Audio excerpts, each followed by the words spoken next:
Well, today we're going to review a couple of videos that we've covered in the past. We're going to talk about changing the PIN and activating the EITMS on your Harley Davidson. Stay tuned.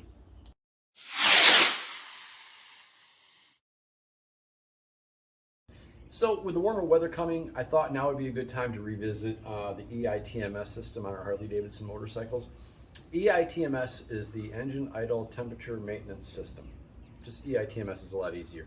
But a lot of folks have it, use it. We have it, we're utilizing it on both of our motorcycles. Some folks don't use it.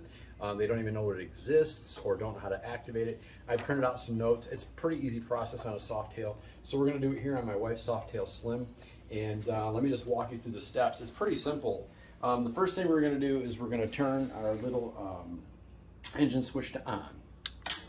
Once you have that on, you're gonna take your throttle and you're gonna roll off and hold it. And then if you bring the camera up here, you're gonna see that your cruise control light is flashing green. That indicates that your EITMS is activated. Now, if I were to roll that up again and hold it, you'll see that the cruise control indicator is gonna be yellow. That means that it's been deactivated. So if you wanna activate it, just roll your throttle off, hold it there for a couple of seconds.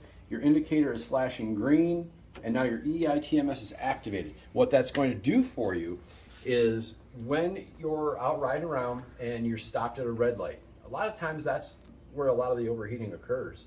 You're gonna sit still, bike is gonna run normal. What will happen is the fuel injector to the rear cylinder will stop injecting fuel. The piston is still gonna go up and down and push air, but no fuel will go in. That way it will create a cooler environment for you. It'll make the engine cooler, it'll make the rider cooler, it'll prevent overheating.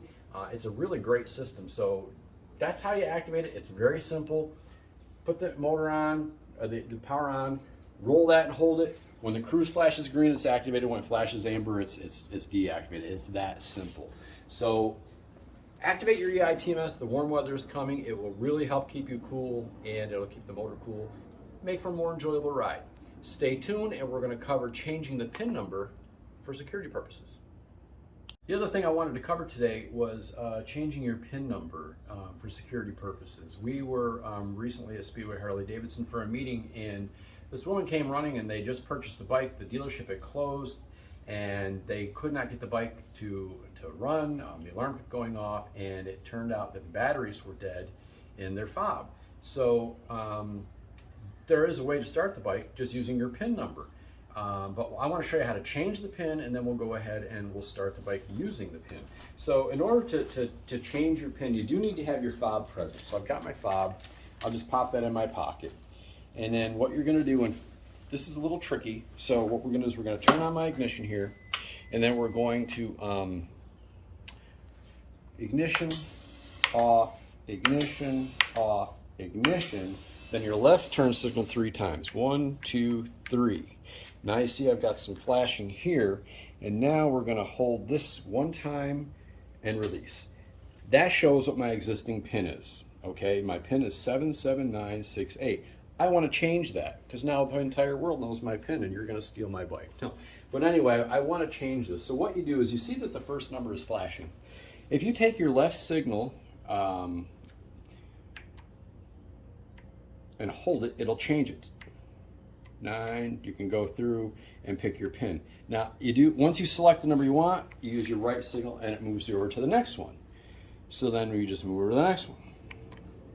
So I'm gonna take the camera off of that just for a moment while I go ahead and set the PIN, because I don't want everyone to know my PIN.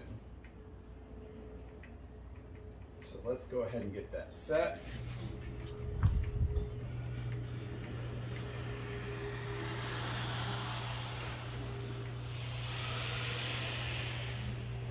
All right, once you have your PIN set, you can bring the camera back over. All you're going to do is just turn your ignition off, and now my PIN is reset. So I've set the PIN to a unique position. One thing to keep in mind is there can be no zeros. It's got to be a 5-digit number with no zeros. What a lot of folks do is they want to make sure that it's a number that they're not going to forget. Some folks will use their license number. Some folks will use the last 5 digits of their VIN number. That way, if you're out and about, all you got to do is look at your VIN number on the neck, and you can see exactly what your PIN is. And the PIN, it's right down here. If we look down here, you'll see there's the last, you can use those last 5 digits. That way, if you're out and about, You can have access to the number, or you can use the number off of your plate, or a number that's familiar to you. But make sure it's something that you're not going to forget. So we've covered that. Stay tuned. We're going to show you how to start the bike without your fob. So now, let's say you're out and about and your battery died in your PIN, or you left it home, whatever, but you got to get this thing started.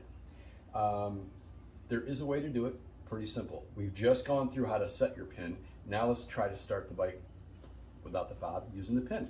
First thing we're going to do is turn the engine on. I turn on my ignition, nothing's happening, but here it says enter PIN. So I'm going to go ahead and, using my right turn signal, enter a number. I'm going to confirm that number. That was a left turn signal. Right turn signal confirms it. Goes on to the next digit. So now I'm going to go through, press this each time for each digit until I get to the one that I need. Do that again. And it's a 5-digit number that you've set in there already. So let's just go ahead. Once you do that, the bike is activated, and now I can start the engine. Piece of cake.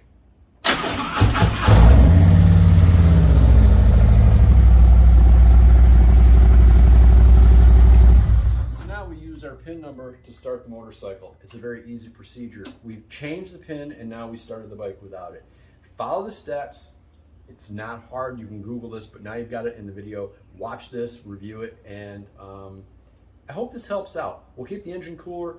We'll keep your vehicle secure. Get it started when you're out and about and you don't have your fob or the battery dies. All these are helpful tips that I hope that you guys can put to some good use. That's all I have for this week. Thanks for coming along for the ride. Thanks to my cameraman Jackson, and we'll see you all next week.